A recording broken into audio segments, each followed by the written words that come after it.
le prince de Galles est dans une position très inconfortable et frustrante dans la mesure où il accédera au trône un jour. Malheureusement, ce jour n'arrivera pas avant le décès de sa mère, la reine Elisabeth. Selon l'expert en relations amoureuses, Neil Wilkie, Charles héritera ainsi du trône quand il sera lui-même vieux. En ce sens, le prince Charles ne jouira pas pendant assez longtemps de son rang de roi. Pourtant, cela fait longtemps, 20 ans déjà pour être exact, qu'il est prêt à assumer cette fonction. La reine a actuellement 95 ans et se porte comme un charme. Elle reste très active et assume toujours 100% de ses responsabilités.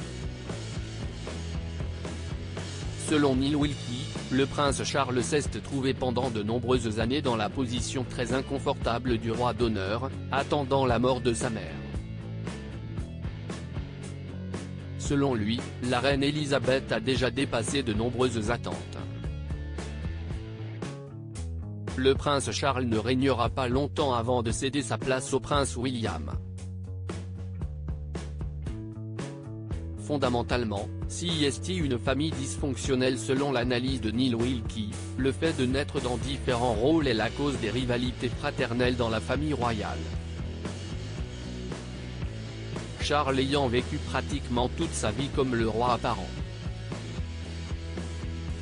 Affirme-t-il, la position de son frère Andrew est assez ambiguë. De même, l'expert explique également la rivalité qui subsiste entre William et Harry.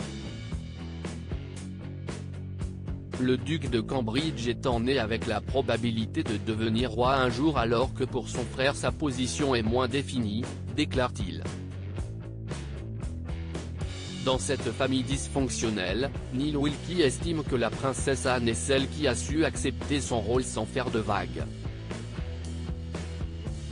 À ce propos, il déclare, « Si vous regardez la princesse Anne, elle a assumé le fait qu'elle ne pourra jamais être reine de toute façon, mais elle est une royale et une royale assidue qui travaille dur. » Pour lui, la princesse Anne serait la seule qui incarne la normalité dans la famille royale.